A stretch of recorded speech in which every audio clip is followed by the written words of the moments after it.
Olá, eu sou o Ricardo Valentim, professor do Departamento de Engenharia Biomédica da Universidade Federal do Rio Grande do Norte e coordenador do Laboratório de Inovação Tecnológica em Saúde da UFRN.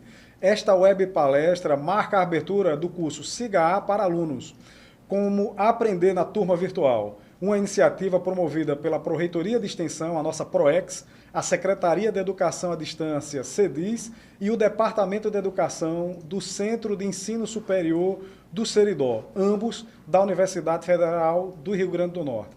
Para iniciar os trabalhos, vamos fazer contato com o nosso reitor, José Daniel Diniz, para a saudação inicial aos alunos inscritos. Seja bem-vindo, professor Daniel. Bom dia, professor Ricardo Valentim. Quero cumprimentar também o professor Chau, da USP, que veio aqui compartilhar seus conhecimentos e trazer conhecimentos para nós todos e para os nossos estudantes. Eu quero cumprimentar a CEDIS e agradecer muito por esse esforço muito concentrado que tem sido feito nas últimas semanas para ofertar várias oportunidades de capacitação para os nossos alunos, docentes, servidores. Enfim, quero cumprimentar todas as pessoas que estão nos acompanhando. Nós temos um número importante de alunos que estão participando de mais essa capacitação. Nós estamos enfrentando um momento bastante difícil em todas as universidades do país, onde essa pandemia nos forçou a suspensão de aulas presenciais. Em seguida, nós fizemos um planejamento para um período suplementar excepcional, que está em andamento atualmente, com atividades remotas, e nós estamos, enquanto isso acontece, fazendo um planejamento de como as nossas atividades do semestre 2020.1 serão agora desenvolvidas no futuro. Isso tudo está em processo de planejamento, de discussão em toda a universidade e considerando toda a diversidade e as particularidades de cada área da nossa instituição. Nesse sentido, precisamos também oferecer várias oportunidades de capacitação. A CEDIS tem feito um trabalho muito importante com a oferta de materiais de auxílio ao professor, ao estudante e também na oferta de cursos junto com a Progesp. Nós já ofertamos 10 cursos ao todo para docentes, foram 9 no modelo autoinstrucional e estamos em andamento com um outro curso para docentes, com a participação muito grande. Nós tivemos 977, quase 1.000 docentes participando desses cursos. Tivemos monitores, tutores também envolvidos com esses cursos, que estão em andamento, mas tínhamos também a necessidade de fazer uma discussão com os nossos alunos para mostrar as várias capacidades que os nossos sistemas SIG também oferecem. Então, nesse sentido, essa é uma possibilidade, é um momento muito importante que está sendo ofertado para os nossos estudantes. Nós ficamos muito felizes com a participação dos estudantes, o interesse que os estudantes têm demonstrado nessas discussões, a responsabilidade. Nós estamos ofertando, nesse período de aulas remotas, nesse período suplementar, mais de 1.000 turmas, são aproximadamente 1.100 turmas, e tivemos mais de 40.000 solicitações de matrícula por parte dos estudantes. Então, nós vemos que os estudantes estão envolvidos nessa discussão, é um momento difícil, nós precisamos estar unidos, buscando caminhos para cumprir com a nossa missão institucional, e o ensino é uma parte muito importante dela. Nós sabemos a importância que tem a nossa universidade para o nosso Estado.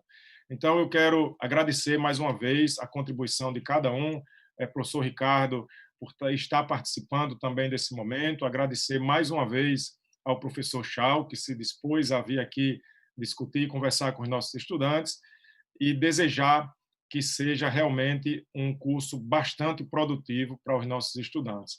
Muito obrigado, e muito obrigado mais uma vez a toda a equipe da CEDIS que se envolveu com muita força nesse projeto. Muito obrigado a cada um de vocês. Bom dia. Mais de 300 pessoas agora nos assistindo nesse momento.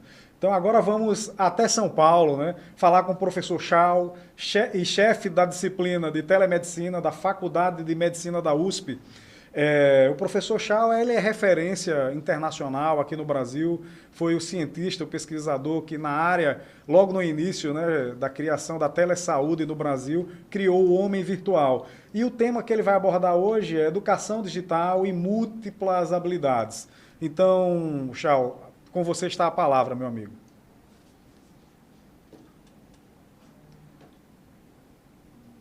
Eu não estou ouvindo o áudio dele. Seu microfone está desligado, Chau.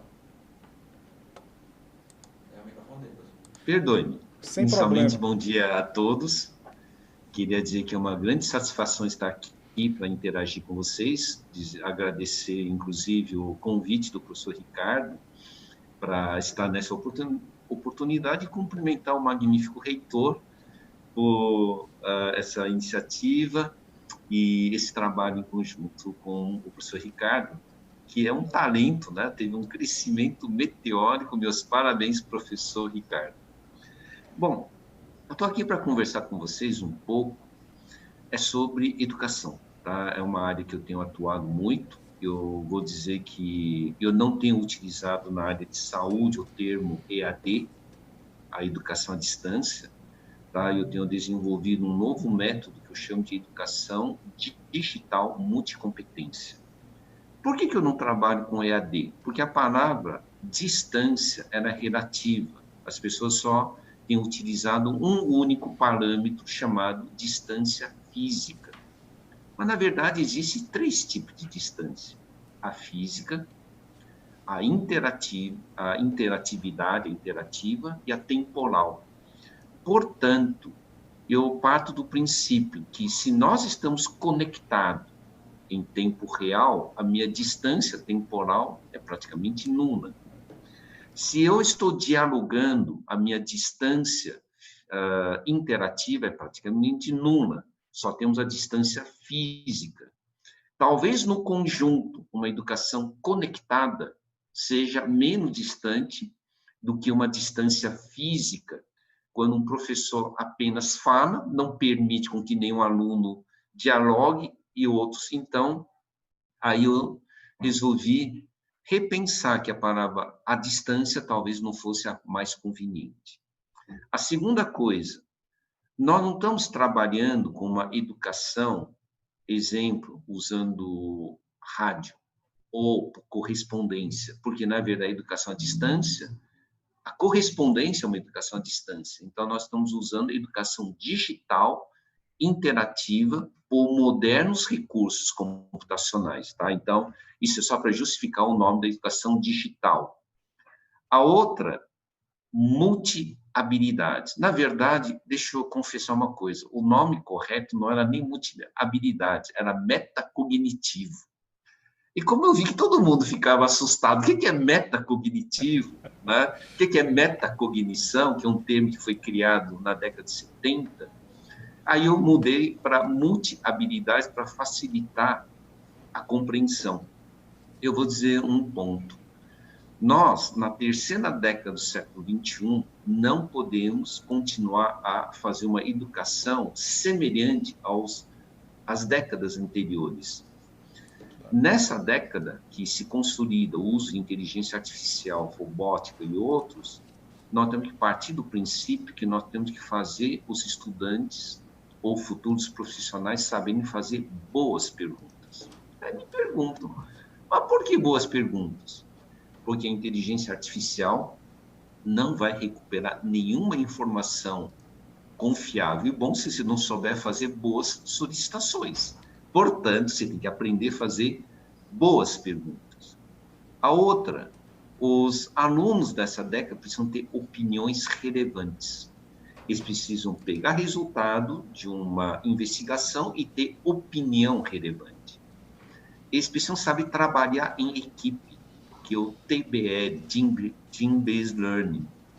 Eles precisam aprender a identificar problema e solucioná-los. Então, eu vou chamar de Project Based Learning ou Problem Based Learning simultaneamente. Precisam aprender a ter liderança, tá?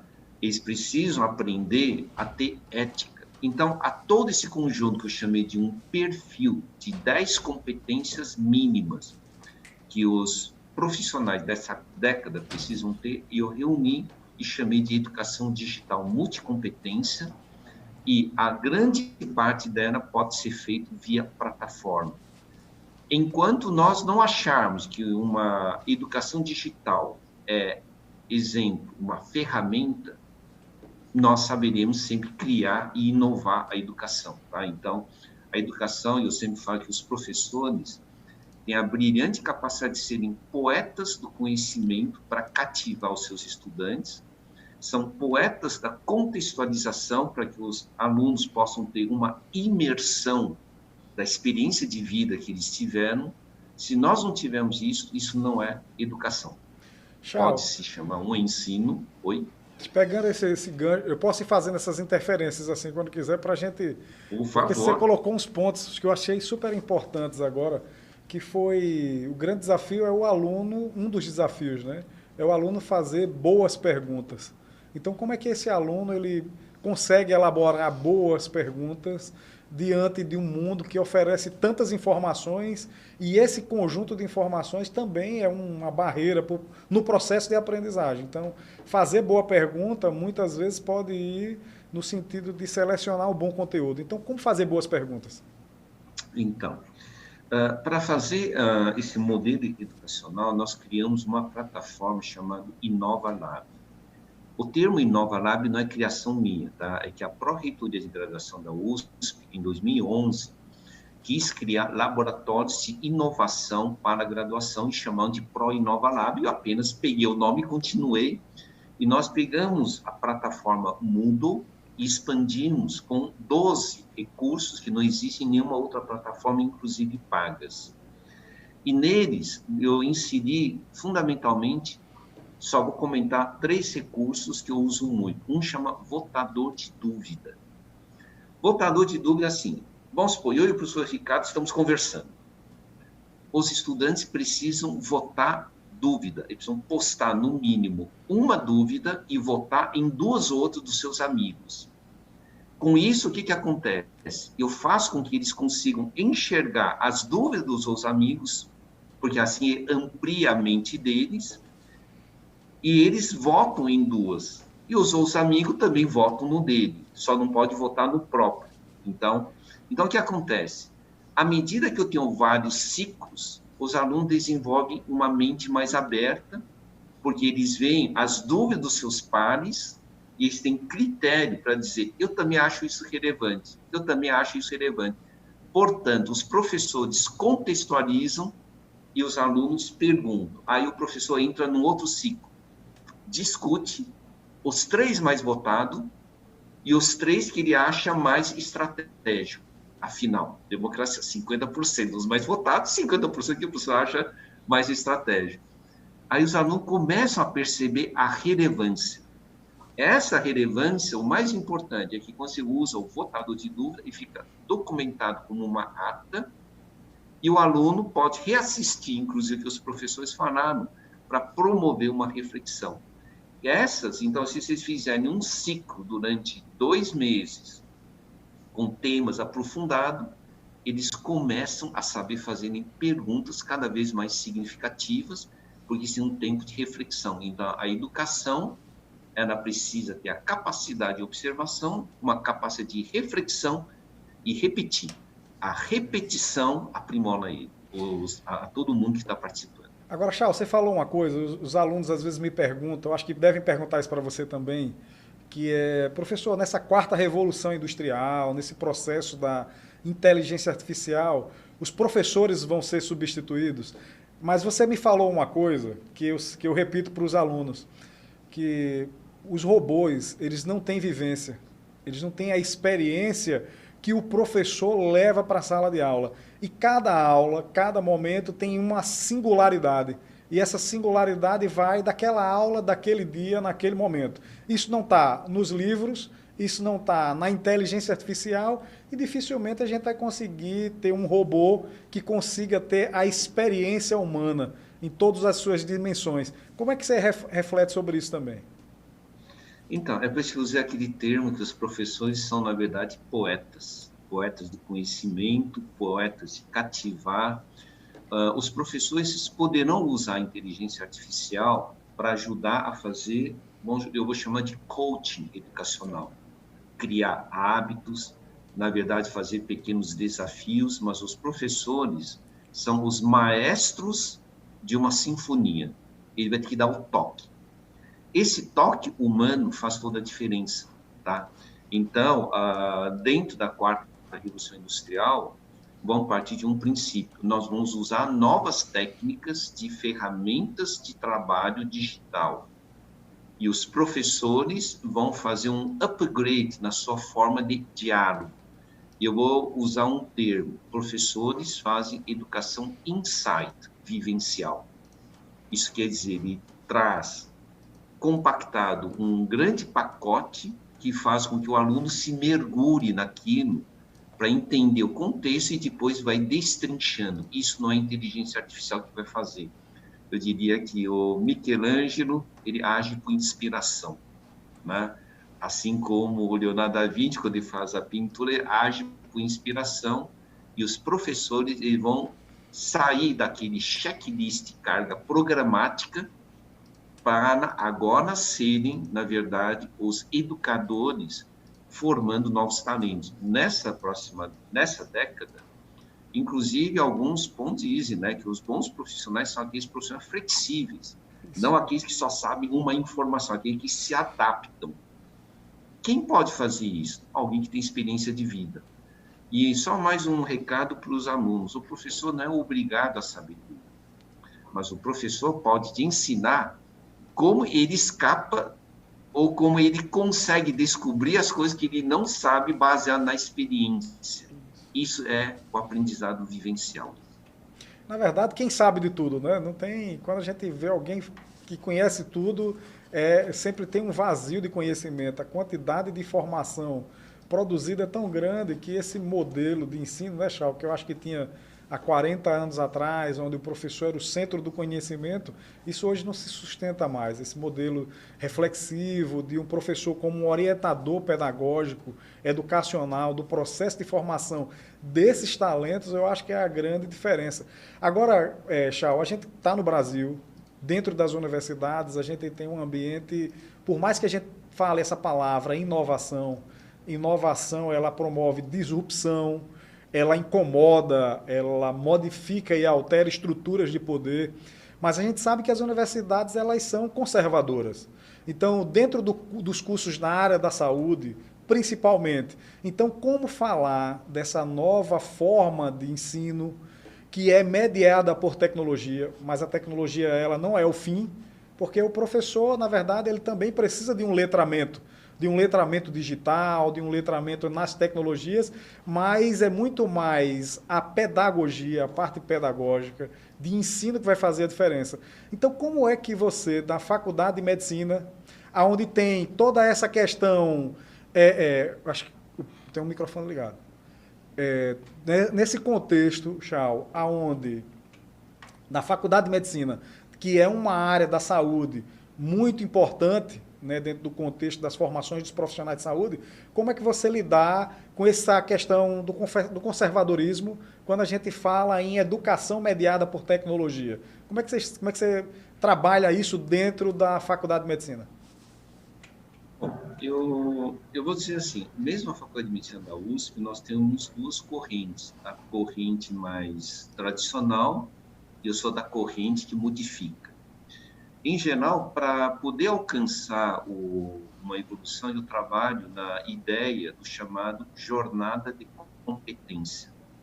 Como eu reduzo a jornada do aluno em conquistar uma competência e como eu aumento a competência. Então, vou dar um exemplo.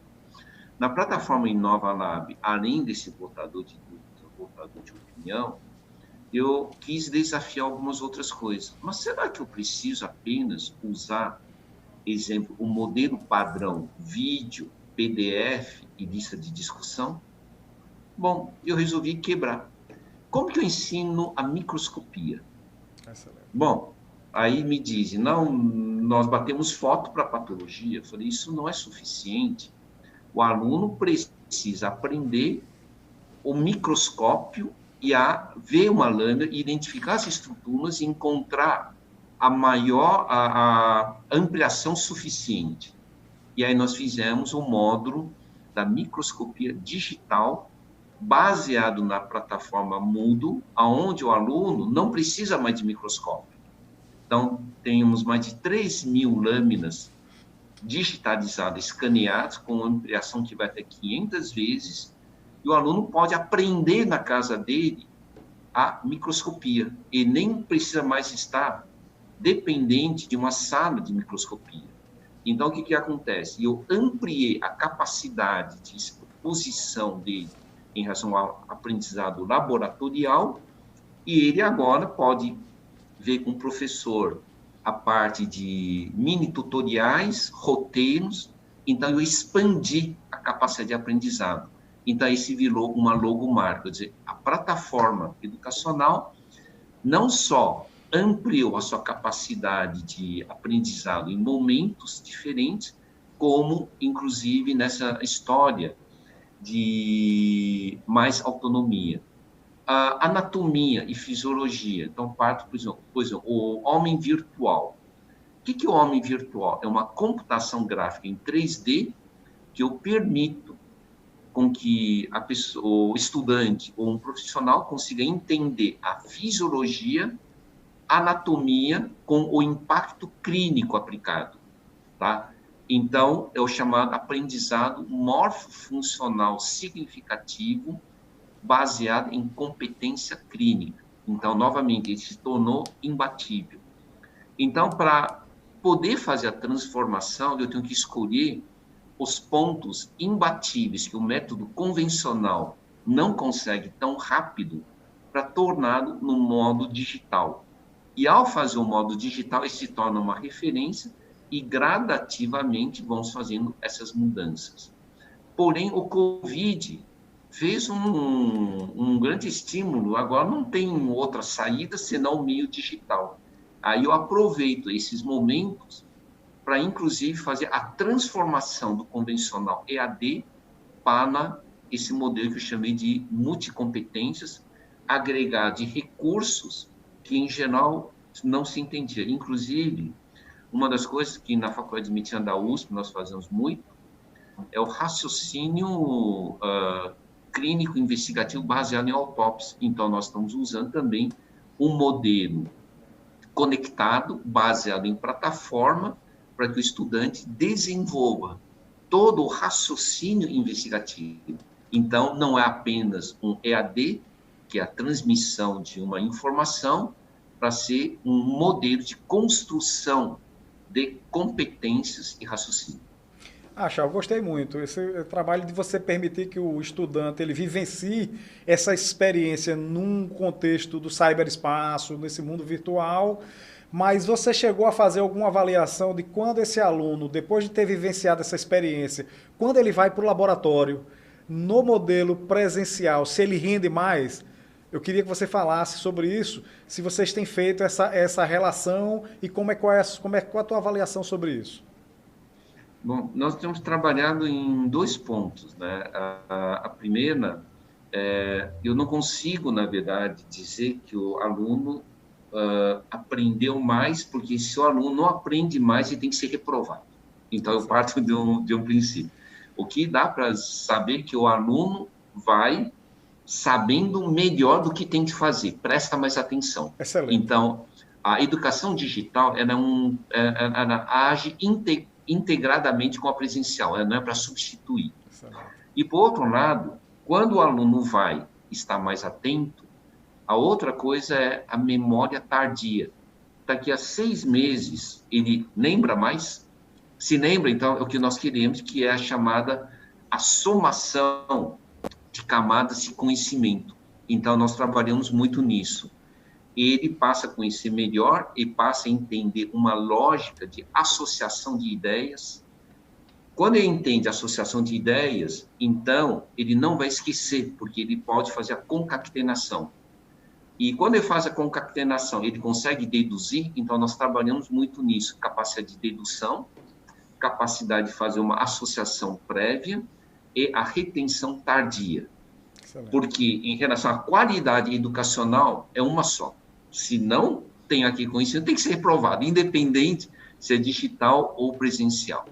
Damasio, que eu acho que é um autor que você deve ler, ele fala, neurocientista, ele fala sobre essa questão do aprendizado pelas emoções. Então, é importante a gente causar empatia e promover engajamento nesses alunos, porque quando a gente trabalha com as emoções, o processo de aprendizagem é maior. Mas você falou aí também, Chá, uma questão importante, que a gente trabalha aqui também no Laboratório de Inovação Tecnológica em Saúde. Quando você esteve aqui e visitou o Laís, não sei se na época já tinha a escolinha, mas essa questão do PBL, sala de aula invertida, como é que você leva isso para esse ambiente híbrido, mediado por tecnologia? Como é que você está trabalhando isso aí na Faculdade de Medicina? Bom, na verdade, eu trabalho com fusão de três. O PBL, ele pode significar dois termos. Problem-Based Learning, que é o que todo mundo sabe, mas ele pode também ser Project-Based Learning. Isso. Aprendizagem baseado em projeto. Nesta década, trabalho individual, ele pede prioridade para se trabalho em equipe. Então, Team-Based Learning, TBL. Então, aqui nós criamos um outro método que nós chamamos de aprendizado baseado em projeto de solução a problema. Eu ensino um assunto com votação, votador de opinião, votador de dúvida, eles trabalham remotamente de forma assíncrona para gerar pontos de convergência. E depois eu trabalho na ideia que se você aprender alguma coisa, você tem que ser capaz de identificar algum problema. Não importa que problema, você tem que identificar o problema e tem que me propor uma solução em equipe. E então é por isso que é projeto de solução ao problema. E depois que eles preparam, eu faço os seus pares, os amigos, avaliarem se o projeto é bom. Clareza, objetividade, execuibilidade, relevância. Então, em vez de eu avaliar o estudante apenas numa prova, eu faço uma avaliação de perfil, inclusive na qualidade da elaboração de projeto, ele com toda a equipe, e na avaliação pelos seus amigos, pelos pares, para ver se aquilo era relevante ou não. Então, o que eu proporciono? Que eles interajam. E eu sempre falo que os alunos que estão avaliando são investidores. Vocês estão dispostos a investir nesse projeto? Então, toda vez que eu qualifico eles com alguma atribuição, eles passam a criar critérios de avaliação. Né? Então, eu tenho trabalhado, é a fusão do Team-Based Learning, TBL, Problem-Based Learning e Project-Based Learning, e sempre, ao terminar, tem que fazer alguma evidência de um problema que poderia ser solucionado a partir do conhecimento que eles aprenderam. Excelente. Está chegando as perguntas, Chá. Eu vou ler uma aqui para você. Da Ana Luísa Braga. Rendimento é igual a aquisição de ideias? Como é que você avalia isso? Aí que a aquisição de ideia, eu vou dar um exemplo. Não me adianta ensinar passos de uma peça de xadrez. Eu preciso ensinar boas jogadas. Nem mesmo que, por causa disso, eu tenha que diminuir menos a aprendizagem de peças. Então, o ponto principal, a aquisição de informação não é educação suficiente. As pessoas precisam ter autoconfiança, precisam simular passos de jogada e precisam desenvolver a sua criatividade. Excelente. Sem fazer esse toque da criatividade e a segurança emocional, as pessoas vão esquecer tudo que não é relevante e não tem segurança suficiente, ela simplesmente vai esquecendo. Então, a prioridade da educação é fazer vivenciar muito para esse desenvolvimento, tá? Então, a competência, ela vem muito desse processo. Chá, eu acredito muito que nessa questão da robotização, dessa quarta revolução industrial, a grande diferença que vai dar mais competitividade para os nossos estudantes é justamente a criatividade, que é uma palavra-chave que você colocou agora. Então, como é que a gente ensina criatividade para os alunos? E você falou uma outra coisa que é a autoconfiança. Então, por exemplo, eu pego o meu filho, Ricardo, e também os alunos que eu trabalho, e o desenvolvimento dessa autoconfiança, de você se sentir capaz de resolver os problemas, como é que a gente trabalha isso no ambiente virtual? Como é que a gente desenvolve essa competência nessas plataformas? Porque confiança e criatividade é uma competência. E talvez seja uma das competências mais importantes agora no futuro aí breve, aonde a gente está vendo, por exemplo, a inteligência artificial substituindo o trabalho humano. Então, como é que a gente ensina criatividade para os nossos estudantes? Bom, tem algumas coisas que eu sempre explico para os meus alunos sobre inteligência artificial. Eu disse, eu vou acabar com esse nome por mim. Mas por quê? Porque a inteligência artificial ele foi mal entendido por causa do Exterminador do Futuro, dos filmes de ficção científica. Vamos chamar de inteligência digital? Que tal? Para não chamar de inteligência artificial. Vamos chamar a inteligência de digital para fortalecimento da inteligência ampliada? Aí eu pergunto, o que é inteligência ampliada? É você com a inteligência digital. Você se torna inteligência ampliada. Porque a inteligência digital é, na verdade, uma inteligência de consenso de grupo de pessoas que tinham o conhecimento e fortaleceram com que a máquina pudesse processar de uma forma mais relevante. Então, esse é um primeiro ponto que eu busco nesse trabalho, que é a criação do conceito da inteligência digital. O segundo, para desenvolver autoconfiança, eu só vejo, é que nem andar de bicicleta. Repete, repete, repete, até conseguir ter o equilíbrio. Mas quando você conseguir ter o equilíbrio, você já é autossuficiente, você vai conseguir alcançar a tua competência maior, menor, mas você vai ter. Então, o que acontece? Eu trabalho muito em repetição. Repetição. Aí eu pergunto, e se fosse assim, o que aconteceria? Vamos fazer uma votação de novas ideias. E eu posso fazer uma votação de novas ideias anônimo. Porque as pessoas que não têm segurança sempre têm aquele... Eu vou falar tão ridículo, que vão rir de mim. Então, que seja anônimo.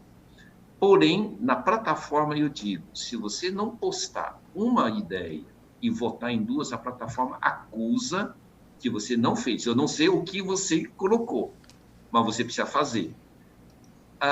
O estudante, eu preciso conversar com ele à base de nota e, inclusive, de conceitos positivos. Ao ele começar a fazer, e se cada vez mais tiver votação das outras pessoas, mais ele vai criando, puxa, minha ideia até que gostam. Aí eu entro numa fase da expressão, digamos, nominal, com a data e com uma redação. Então, são fases de coaching que eu vou desenvolvendo. Então, a minha pressa não é ensinar tudo. A minha pressa é repetir muitas vezes que ele consolide aquilo dentro dele e comece a alcançar uma tranquilidade. Eu quero que ele veja, sob diferentes olhares, o que os amigos também pensam. Então, quanto mais eu expor, mais eles vão conseguir ter as ideias. E a criatividade, ele vem desse projeto de solução ao problema. Enquanto você não propor que eles identifiquem problema e encontrem uma solução, ele nunca vai criar. Então, esses são os mecanismos que eu tenho utilizado, inclusive em forma digital, nem presencial. Eu também concordo que esse termo inteligência artificial que está muito sendo colocado, ele tem muito de pirotecnia também, justamente por essas questões aí. Porque, na verdade, a gente pode até questionar o que é ser inteligente. Né? E aí, Chau, você falou uma coisa super importante, que você vai desenvolvendo, na verdade, essa autoconfiança, mas no seu discurso, na sua fala, eu vejo que você está tentando, de fato, promover um ambiente onde o aluno consiga ter autonomia no processo de aprendizagem. Então, como é que você consegue, por exemplo, avaliar e medir esse nível de autonomia? A autonomia é quando o professor ele media, ele é um mediador nesse processo de ensinar, mas o nosso aluno, ele consegue, os nossos estudantes, eles conseguem ir muito além. Ele consegue, através daquilo que é discutido, debatido no espaço da sala de aula, seja numa plataforma, num ambiente presencial, avançar para além daquilo que a gente está discutindo agora, nesse momento. Então, é isso mesmo ou eu entendi errado? Bom, posso contar que você sabe que eu nunca sou formal em educação. Na verdade, eu sou um pouco anarquista. Então eu derrubo tudo que é o convencional e recrio. Primeira, que eu nunca avalio o meu estudante por prova, eu avalio por perfil. Então, combino 5 eixos que eu vou dar de nota. Aí eu falo, vocês têm mais meia hora para me contradizer. Se não contradizer, são que estão de acordo. Se está de acordo, é lei, então não reclama. Mas eu apresento, exemplo, o que eles cumprem de meta semanal que eu acordado. O que eles têm que fazer, pois a prova, põe o peso 4. Não é tudo, é peso 4. Elaborar o projeto de solução ao problema tem peso 2. Né? Acessar os conteúdos tem peso 3. Fazer a avaliação entre pares tem peso tal. Então, eu gero. Esse é o formato. Estão de acordo? Sim. Então, isso quer dizer uma coisa. Vocês não serão avaliados na prova. A partir do início do curso, vocês já estão sendo avaliados. Então, isso é o que eu usei, esse modelo. E deixa eu contar mais uma coisinha. Eu sou uma pessoa que não sou tão razoável, que aí eu criei 2 pontos. Para fazer o projeto de solução de problema, eu criei a figura do relator, revisor e debatedor. São os 3 que precisam combinar a contribuição de todo o grupo para fazer o projeto final. Então, eu tenho esse relator, revisor e debatedor. Né? Então, eu criei esse ponto. Cada grupo que fizer uma coisa, eu divido eles, tem prova. Mas eu não faço as questões da prova. Exemplo, eu tenho 4 grupos. Eu falei, vocês vão me formular, cada grupo, 6 perguntas em múltipla escolha, com 4 alternativas. Eu vou descartar 50%. Então, primeiro aqui já começaram a ver, o que se chama fator descarte. A segunda, se as suas perguntas do grupo não forem de acordo com meus objetivos educacionais, eu não conseguir aproveitar, no mínimo, 3 perguntas, vocês não vão ganhar meio ponto. Aí vocês vão perguntar, mas por que você faz isso? Porque é o seguinte, se a maior dificuldade é o aluno entender o que é objetivo educacional, e o maior problema dele é saber como usar as 3 perguntas para fazer as boas perguntas, para ver se os seus amigos aprenderam. E a outra que eu falo, por favor, não passem cola. E você acha que os alunos não vão passar cola? Bom, aí eu parto do seu princípio. Se eles sabem fazer um bom objetivo, sabem que eu vou descartar 50%, então, em vez de ter, exemplo, 12 perguntas, eles vão ter que ter aprendido 24 perguntas dos objetivos educacionais que eles fizeram. Que bom, eu tenho uma prova reforço, então eu chamo de prova somativa, onde o aluno percebe que a função de um professor não é punir o aluno. A função de um professor é identificar as informações mais relevantes que o aluno não deve esquecer para que tenha continuidade de progresso. Isso eu chamo de aprendizagem vivencial, eu chamei de modelo aluno-docente. Então, eu caminho junto, eu vou ensinando para ele o que é fator descarte, o que é objetivo educacional, né? E todo esse processo, e a minha expectativa é que a maioria tire notas 9 e 10. Porque eu chego para o aluno, eu não quero que vocês tirem a nota mínima para passar.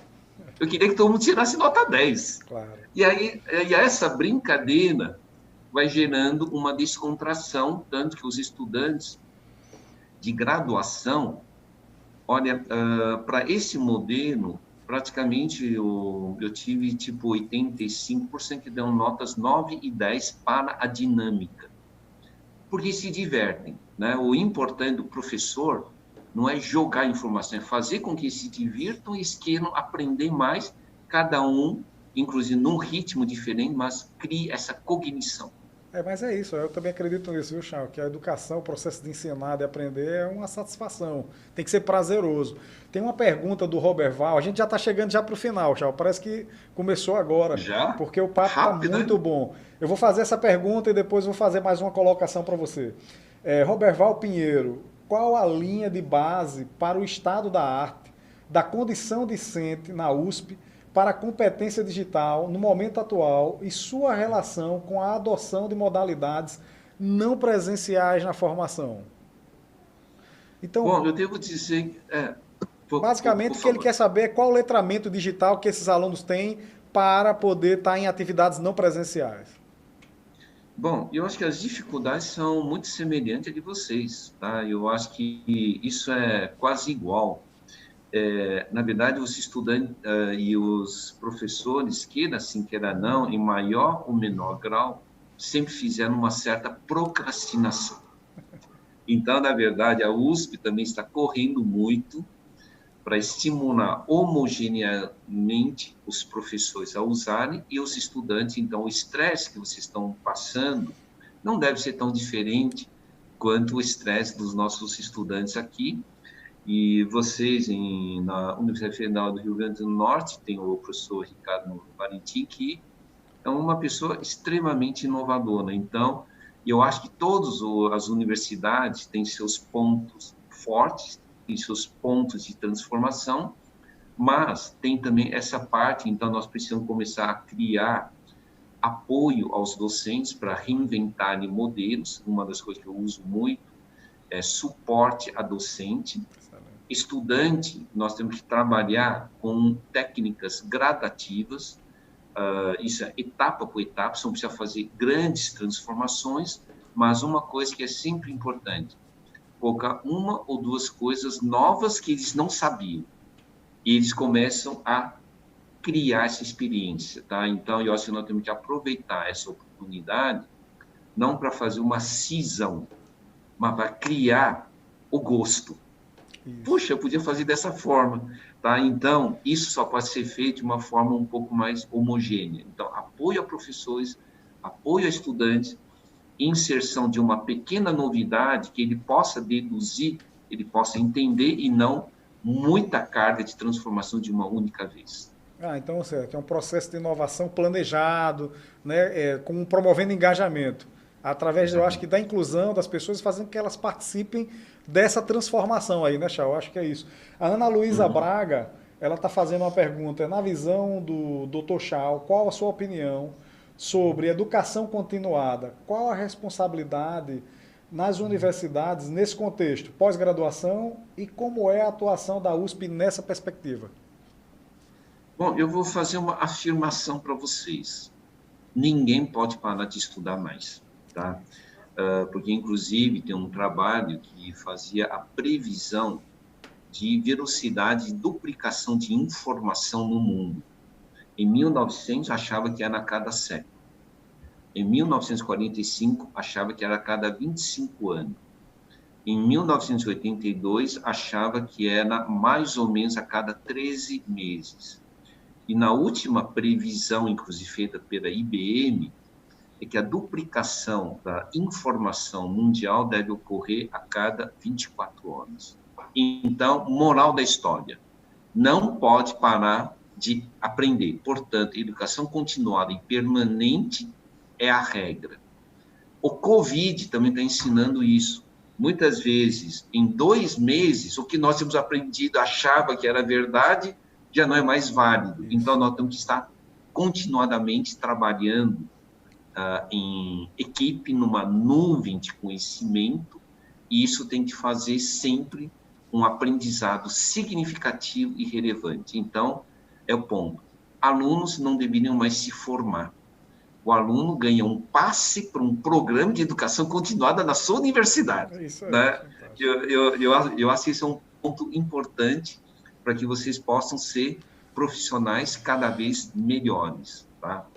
E a segunda é que depois que vocês têm uma formação mínima, é que vocês sabem aplicar aquele conhecimento. A graduação, e tem muito isso, criar aquela segurança de saber como aplicar uma informação, porque senão a informação em si é inútil. É por isso que falam sobre o analfabetismo funcional. Provavelmente, se vocês me passarem um monte de informação de direito, eu, como médico, vou ser um analfabeto, né, funcional em direito. Mas se eu fizesse a graduação, eu saberia como aplicar esse conhecimento. Então, esse é um outro ponto. Façam muito bem a graduação na sua universidade, porque os seus professores querem te dar os fundamentos para não se tornarem analfabetos na área. O segundo, aprender a contextualização e saber de uma outra coisa. A educação conectada será o futuro, e essa educação conectada é muito provável que vocês farão o apoio da inteligência artificial para a busca das informações mais relevantes. Tchau, a gente vai terminando por aqui. Eu queria lhe agradecer, eu sei que você é super ocupado, agradecer pela sua agenda. Vamos ter outras oportunidades de um bate-papo em outros momentos como esse, que foi muito enriquecedor. Acho que a gente produzimos hoje muito conteúdo extremamente relevante. E eu queria que você deixasse aí as suas palavras finais e, mais uma vez, muito obrigado, meu querido amigo. É uma satisfação a gente se encontrar novamente, virtualmente, mas em breve aí eu devo estar em São Paulo e a gente vai conversar e bater um papo aí na Faculdade de Medicina da USP mais uma vez. Então, fique à vontade para fazer suas considerações finais, amigo. Professor Ricardo, primeiramente, quero dizer que é uma honra ter participado desse evento juntamente com você. Queria dizer que é muito importante conversar com uma pessoa, acima de tudo, empreendedora. O meu recado para os alunos da Universidade Federal do Rio Grande do Norte é o seguinte: não basta conhecimento, é preciso saber aplicar, empreender e fazer acontecer com uma atitude. Eu acho que vocês têm um bom professor para ser esse símbolo, que é o professor Ricardo, e que vocês sempre busquem pela excelência. Vai demorar um pouco, não tem problema, mas continue. Quem não manter essa continuidade não alcançará a excelência, e o professor Ricardo, ele é um bom exemplo dessa excelência. Então, sempre se espere com pessoas que sejam símbolos. Isso é algo marcante para vocês crescerem, tá? Então, esse é um ponto. E, por último, confiem muito na sua universidade, mas, acima de tudo, contribuam. Vocês podem ter novas ideias que os seus professores vão dizer, mas que fantástico! Então, participem. Então, alunos universitários, acima de tudo, precisam ter atitude, tá? Então, sejam bem-vindos à terceira década do século XXI de uma forma empreendedora. Obrigado. Muito obrigado, Chá. Você é um querido. Um abraço. Foi uma grande satisfação estar junto com vocês. Até a próxima. Igualmente.